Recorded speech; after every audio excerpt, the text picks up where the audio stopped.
Hey guys. All right, so today we are reading the book of Esther, and I'll begin. Chapter 1. Now it came to pass in the days of Ahasuerus. This was the Ahasuerus who reigned over 127 provinces from India to Ethiopia. In those days, when King Ahasuerus sat on the throne of his kingdom, which was in Shushan, in the citadel, that in the 3rd year of his reign he made a feast for all his officials and servants, the powers of Persia and Media, the nobles and the princes of the provinces being before him, when he showed the riches of his glorious kingdom and the splendor of his excellent majesty for many days, 180 days in all. And when these days were completed, the king made a feast lasting 7 days for all the people who were present in Shushan, the citadel, from great to small, in the court of the garden of the king's palace. There were white and blue linen curtains fastened with cords of fine linen and purple on silver rods and marble pillars, and the couches were of gold and silver on a mosaic pavement of alabaster, turquoise, and white and black marble. And they served drinks in golden vessels, each vessel being different from the other, with royal wine in abundance, according to the generosity of the king. In accordance with the law, the drinking was not compulsory, for so the king had ordered all the officials of his household that they should do according to each man's pleasure. Queen Vashti also made a feast for the women in the royal palace which belonged to King Ahasuerus. On the 7th day, when the heart of the king was merry with wine, he commanded Mehuman, Bits, Biztha, Harbona, Bigtha, Abagtha, Zethar, and Carcas, 7 eunuchs who served in the presence of King Ahasuerus, to bring Queen Vashti before the king wearing her royal crown, in order to show her beauty to the people and the officials, for she was beautiful to behold. But Queen Vashti refused to come at the king's command brought by his eunuchs. Therefore, the king was furious, and his anger burned within him. Then the king said to the wise men who understood the times, for this was the king's manner toward all who knew law and justice, those closest to him being Karshina, Shethar, Admatha, Tarshish, Meres, Marsena, and Memucan, the 7 princes of Persia and Media, who had access to the king's presence and who ranked highest in the kingdom. What shall we do with Queen Vashti according to law, because she did not obey the command of King Ahasuerus brought to her by the eunuchs? And Memucan answered before the king and the princes, Queen Vashti has not only wronged the king, but also all the princes and all the people who are in the provinces of King Ahasuerus. For the queen's behavior will become known to all women, so that they will despise their husbands in their eyes when they report, King Ahasuerus commanded Queen Vashti to be brought in before him, but she did not come. This very day, the noble ladies of Persia and Media will say to all the king's officials that they have heard of the behavior of the queen. Thus, there will be excessive contempt and wrath. If it pleases the king, let a royal decree go out from him, and let it be recorded in the laws of the Persians and the Medes, so that it will not be altered, that Vashti shall come no more before King Ahasuerus, and let the king give her royal position to another who is better than she. When the king's decree, which he will make, is proclaimed throughout all his empire, for it is great, all wives will honor their husbands, both great and small. And the reply pleased the king and the princes, and the king did according to the word of Memucan. Then he sent letters to all the king's provinces, to each province in its own script, and to every people in their own language, that each man should be master in his own house and speak the language of his own people. Chapter 2. After these things, when the wrath of King Ahasuerus subsided, he remembered Vashti, what she had done, and what had been decreed against her. Then the king's servants who attended him said, "Let beautiful young virgins be sought for the king, and let the king appoint officers in all the provinces of his kingdom, that they may gather all the beautiful young virgins to Shushan, the citadel, into the women's quarters, under the custody of Haggai, the king's eunuch, custodian of the women, and let beauty preparations be given them.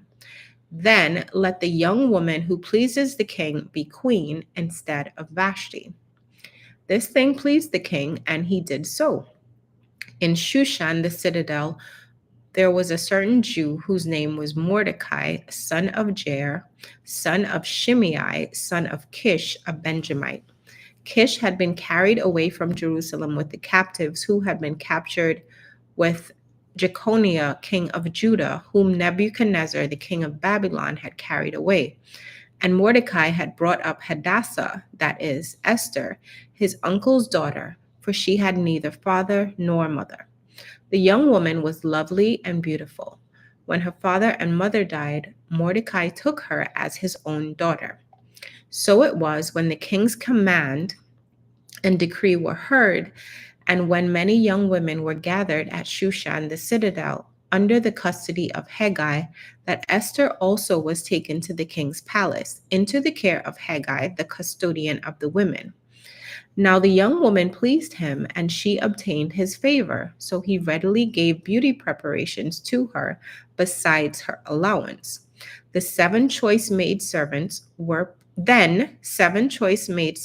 provided for her from the king's palace, and he moved her and her maidservants to the best place in the house of the women. Esther had not revealed her people or family, for Mordecai had charged her not to reveal it. And every day Mordecai paced in front of the court of the women's quarters to learn of Esther's welfare, and what was happening to her. Each young woman's turn came to go in to King Ahasuerus after she had completed 12 months' preparation, according to the regulations for the women. For thus were the days of their preparation apportioned: 6 months with oil of myrrh, and 6 months with perfumes and preparations for beautifying women. Thus prepared, each young woman went to the king, and she was given whatever she desired to take with her from the women's quarters to the king's palace. In the evening she went, and in the morning she returned to the second house of the women, to the custody of Shashgaz, the king's eunuch who kept the concubines. She would not go in to the king again unless the king delighted in her and called for her by name. Now, when the turn came for Esther, the daughter of Abihail, the uncle of Mordecai, who had taken her as his daughter to go into the king, she requested nothing but what Haggai, the king's eunuch, the custodian of the women, advised. And Esther obtained favor in the sight of all who saw her. So Esther was taken to King Ahasuerus into his royal palace in the 10th month, which is the month of Tebeth, in the 7th year of his reign. The king loved Esther more than all the other women, and she obtained grace and favor in his sight more than all the virgins. So he set the royal crown upon her head and made her queen instead of Vashti. Then the king made a great feast, the feast of Esther, for all his officials and servants, and he proclaimed a holiday in the provinces and gave gifts according to the generosity of a king. When virgins were gathered together a second time, Mordecai sat within the king's gate. Now Esther had not revealed her family and her people, just as Mordecai had charged her, for Esther obeyed the command of Mordecai as when she was brought up by him. In those days, while Mordecai sat within the king's gate, two of the king's eunuchs, Bigthan and Teresh, doorkeepers, became furious and sought to lay hands on King Ahasuerus. So the matter became known to Mordecai, who told Queen Esther, and Esther informed the king in Mordecai's name. And when an inquiry was made into the matter, it was confirmed, and both were hanged on a gallows, and it was written in the book of the Chronicles in the presence of the king. Chapter 3. After these things, King Ahasuerus promoted Haman, son of Hammedatha the Agagite, and advanced him and set his seat above all the princes who were with him. And all the king's servants who were within the king's gate bowed and paid homage to Haman, for the king had commanded concerning him. But Mordecai would not bow or pay homage. Then the king's servants who were within the king's gate said to Mordecai, "Why do you transgress the king's command?" Now it happened, when they spoke to him daily and he would not listen to them, that they told it to Haman to see whether Mordecai's words would stand. For Mordecai had told them that he was a Jew. When Haman saw that Mordecai did not bow or pay him homage, Haman was filled with wrath. But he disdained to lay hands on Mordecai alone, for they had told him of the people of Mordecai. Instead, Haman sought to destroy all the Jews who were throughout the whole kingdom of Ahasuerus, the people of Mordecai.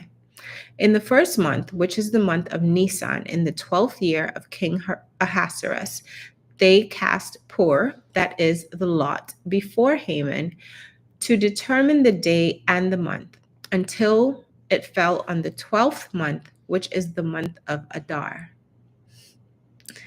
Then Haman said to King Ahasuerus, "There is a certain people scattered and dispersed among the people in all the provinces of your kingdom. Their laws are different from all other peoples, and they do not keep the king's laws.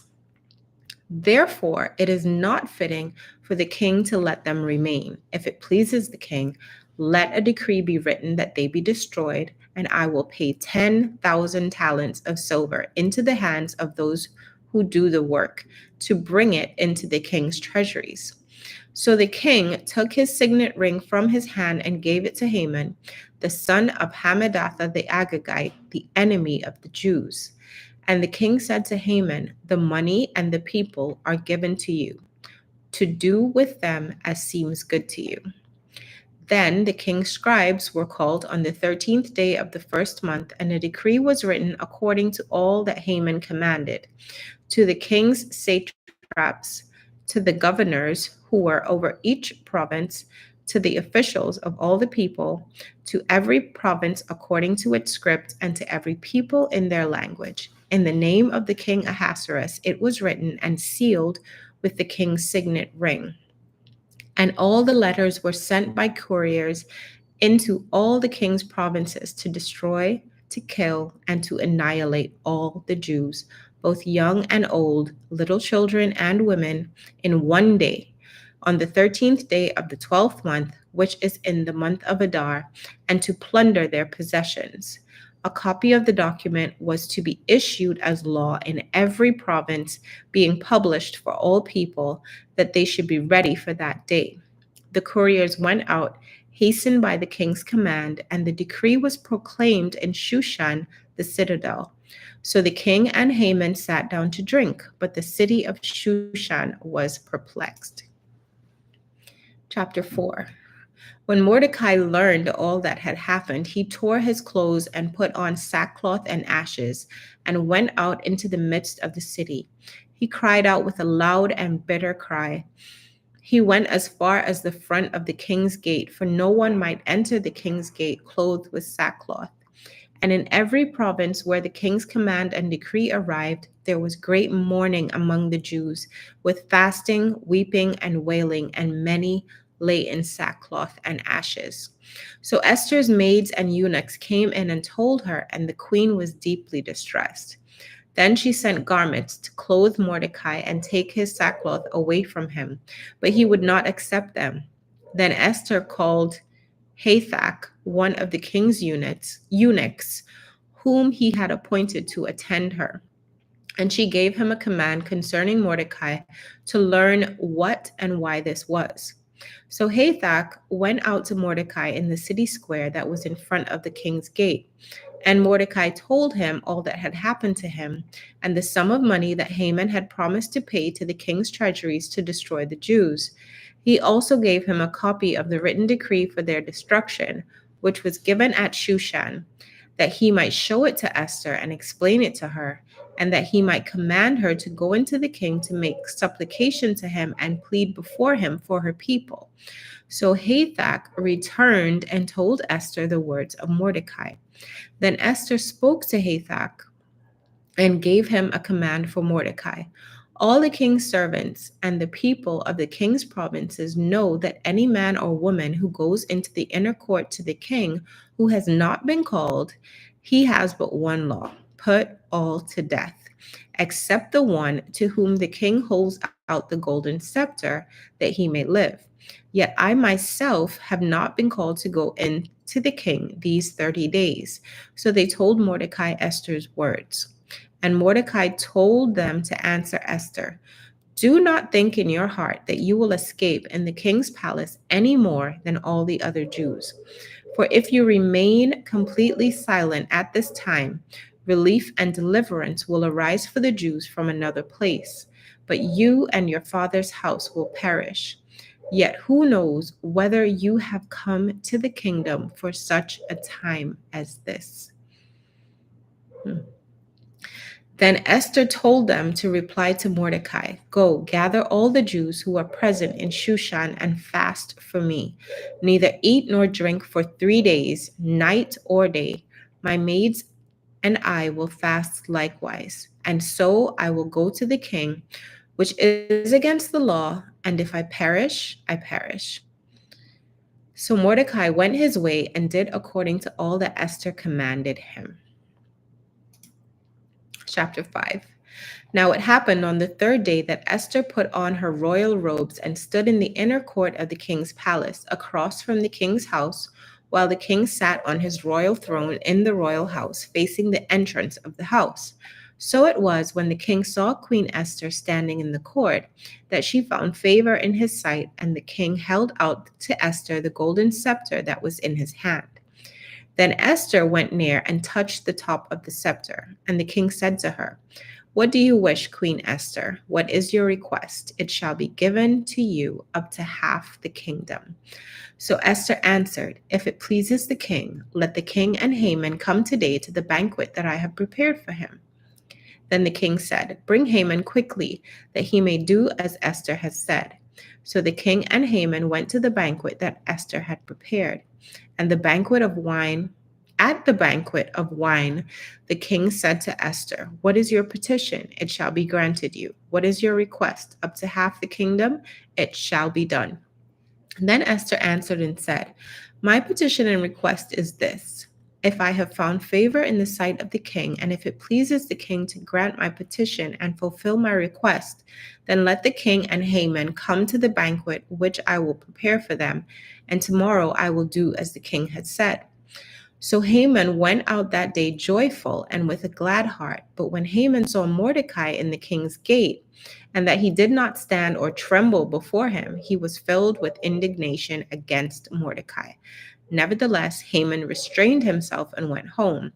And he sent and called for his friends and his wife Zeresh.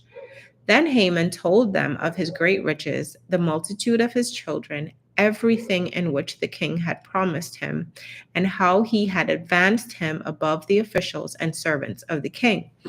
Moreover, Haman said, "Besides Queen Esther invited no one but me to come in with the king to the banquet that she prepared, and tomorrow I am again invited by her along with the king.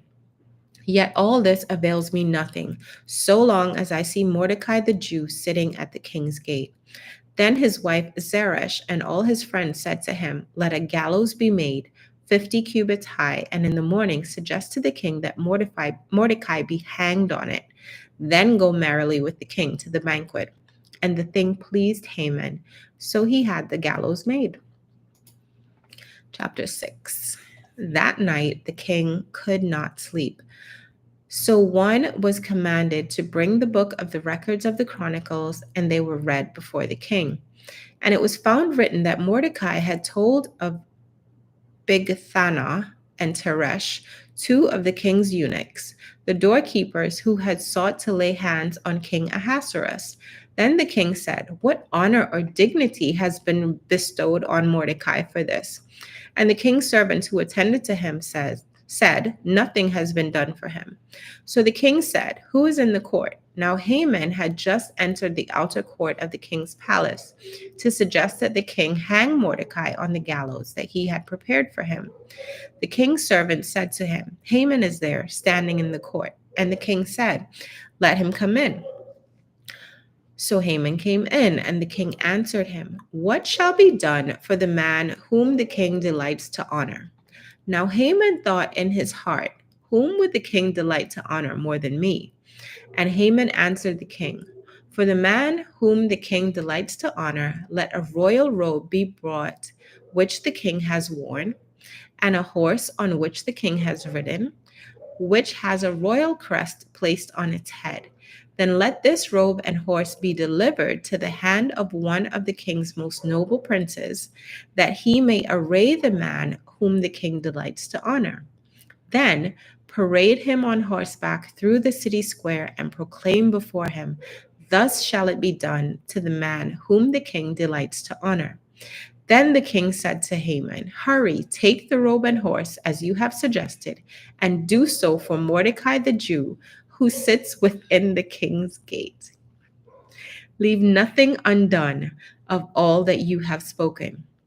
So Haman took the robe and the horse, arrayed Mordecai, and led him on horseback through the city square, and proclaimed before him, "Thus shall it be done to the man whom the king delights to honor." Afterward, Mordecai went back to the king's gate, but Haman hurried to his house, mourning and with his head covered. When Haman told his wife Zeresh and his friends everything that had happened to him, his wise men and his wife Zeresh said to him, "If Mordecai, before whom you have begun to fall, is of Jewish descent, you will not prevail against him, but will surely fall before him." While they were still talking with him, the king's eunuchs came and hastened to bring Haman to the banquet which Esther had prepared. So the king and Haman went to dine with Queen Esther, and on the second day, at the banquet of wine, the king again said to Esther, "What is your petition, Queen Esther? It shall be granted you. And what is your request? Up to half the kingdom? It shall be done." Then Queen Esther answered and said, "If I have found favor in your sight, O king, and if it pleases the king, let my life be given me at my petition, and my people at my request.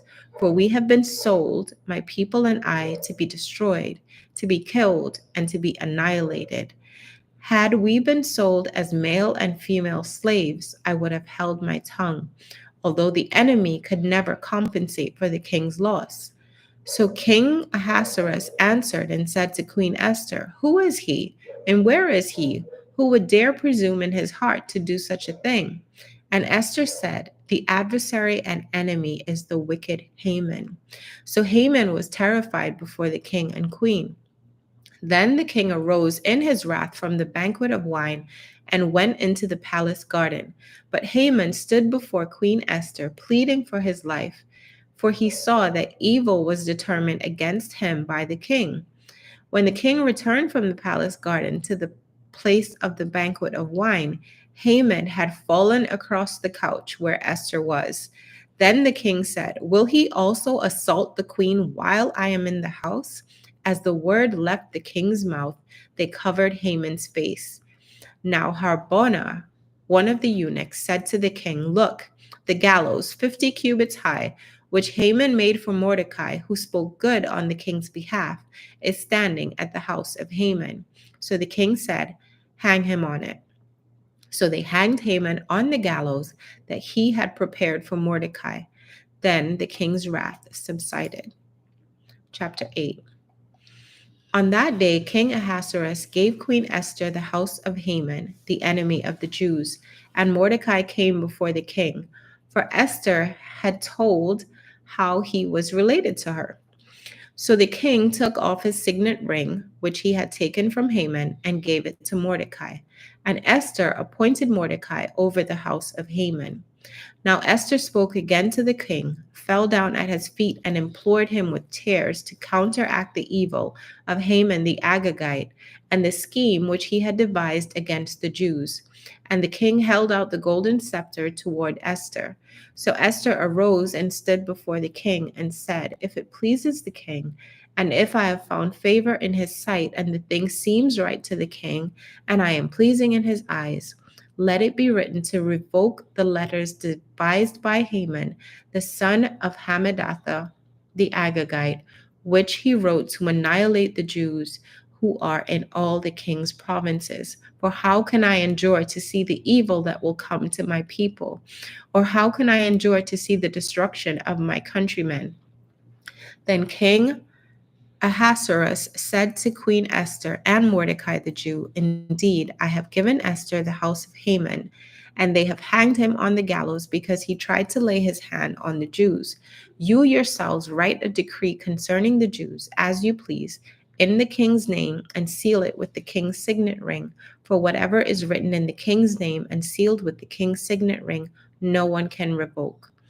So the king's scribes were called at that time in the third month, which is the month of Sivan, on the 23rd day, and it was written, according to all that Mordecai commanded, to the Jews, the satraps, the governors, and the princes of the provinces from India to Ethiopia, 127 provinces in all, to every province in its own script, to every people in their own language, and to the Jews in their own script and language. And he wrote in the name of King Ahasuerus, sealed it with the king's signet ring, and sent letters by couriers on horseback, riding on royal horses, bred from swift steeds. By these letters, the king permitted the Jews who were in every city to gather together and protect their lives, to destroy, kill, and annihilate all of the forces of any people or province that would assault them, both little children and women, and to plunder their possessions. On one day, all the provinces of King Ahasuerus, on the 13th day of the 12th month, which is the month of Adar. A copy of the document was to be issued as a decree in every province and published for all people, so that the Jews would be ready on that day to avenge themselves on their enemies. The couriers who rode on royal horses went out, hastened, and pressed on by the king's command, and the decree was issued in Shushan the citadel.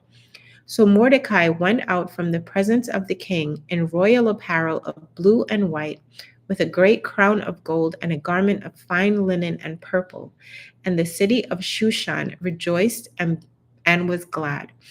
The Jews had light and gladness, joy and honor. And in every province and city, wherever the king's command and decree came, the Jews had joy and gladness, a feast and a holiday. Then many of the people of the land became Jews, because the fear of the Jews fell upon them. Chapter 9. Now in the 12th month, that is the month of Adar, on the 13th day, the time came for the king's command and his decree to be executed. On the day that the enemies of the Jews had hoped to overpower them, the opposite occurred, in that the Jews themselves overpowered those who hated them. The Jews gathered together in their cities throughout all the provinces of King Ahasuerus to lay hands on those who sought their harm. And no one could withstand them, because fear of them fell upon all the people. And all the officials of the provinces, the satraps, the governors, and those doing the king's work helped the Jews, because the fear of Mordecai fell upon them. For Mordecai was great in the king's palace, and his fame spread throughout all the provinces. For this man Mordecai became increasingly prominent. Thus the Jews defeated all their enemies with stroke of the sword, with slaughter and destruction, and did what they pleased with those who hated them. And in Shushan the citadel, the Jews killed and destroyed 500 men. Also Parshandatha, Dalphon, Aspatha, Paratha, Adalia, Aridatha, Parmashta, Arisai, Aridai, and Vajezatha, the 10 sons of Haman, the son of Hamadatha, the enemy of the Jews. They killed, but did not lay a hand on the plunder. On that day, the number of those who were killed in Shushan the citadel was brought to the king. And the king said to Queen Esther, "The Jews have killed and destroyed 500 men in Shushan the citadel, and the 10 sons of Haman. What have they done in the rest of the king's provinces? Now, what is your petition? It shall be granted to you. Or what is your further request? It shall be done." Then Esther said, "If it pleases the king, let it be granted to the Jews who are in Shushan to go to do again tomorrow according to today's decree, and let Haman's 10 sons be hanged on the gallows." So the king commanded this to be done. The decree was issued in Shushan, and they hanged Haman's 10 sons. And the Jews who were in Shushan gathered together again on the 14th day of the month of Adar and killed 300 men at Shushan, but they did not lay a hand on the plunder. The remainder of the Jews in the king's provinces gathered together and protected their lives, had rest from their enemies, and killed 75,000 of their enemies, but they did not lay a hand on the plunder. This was the 13th day of the month of Adar. And on the 14th of the month they rested and made it a day of feasting and gladness. But the Jews who were at Shushan assembled together on the 13th day, as well as on the 14th. And on the 15th of the month they rested and made it a day of feasting and gladness. Therefore the Jews of the villages who dwelt in the unwalled town celebrated the 14th day of the month of Adar with gladness and feasting as a holiday, and for sending presents to one another. And Mordecai wrote these things and sent letters to all the Jews, near and far, who were in all the provinces of King Ahasuerus, to establish among them that they should celebrate yearly the 14th and 15th days of the month of Adar, as the days on which the Jews had rest from their enemies, as the month which was turned from sorrow to joy for them, and from mourning to a holiday, that they should make them days of feasting and joy, of sending presents to one another and gifts to the poor. So the Jews accepted the custom which they had begun, as Mordecai had written to them, because Haman, the son of Hammedatha the Agagite, the enemy of all the Jews, had plotted against the Jews to annihilate them, and had cast Pur, that is, the lot, to consume them and destroy them. But when Esther came before the king, he commanded by letter that this wicked plot which Haman had devised against the Jews would return on his own head, and that he and his sons would be hanged on the gallows. So they called these days Purim, after the name Pur. Therefore, because of all the words of this letter, what they had seen concerning this matter, and what had happened to them, the Jews established and imposed it upon themselves and their descendants and all who would join them, that without fail they should celebrate these 2 days every year, according to the written instructions and according to the prescribed time, that these days should be remembered and kept throughout every generation, every family, every province, and every city, that these days of Purim should not fail to be observed among the Jews, and that the memory of them should not perish among their descendants. Then Queen Esther, the daughter of Abihail, with Mordecai the Jew, wrote with full authority to confirm this second letter about Purim. And Mordecai sent letters to all the Jews to the 127 provinces of the kingdom of Ahasuerus, with words of peace and truth, to confirm these days of Purim at their appointed time, as Mordecai the Jew and Queen Esther had prescribed for them, and as they had decreed for themselves and their descendants concerning matters of their fasting and lamenting. So the decree of Esther confirmed these matters of Purim and was written in the book. Chapter 10. And King Ahasuerus imposed tribute on the land and on the islands of the sea. Now all the acts of his power and his might, and the account of the greatness of Mordecai, to which the king advanced him, are they not written in the book of the chronicles of the kings of Media and Persia? For Mordecai the Jew was second to King Ahasuerus, and was great among the Jews, and well received by the multitude of his brethren, seeking the good of his people, and speaking peace to all his countrymen. Thank you for joining me for the reading of the book of Esther. Blessings on your journey.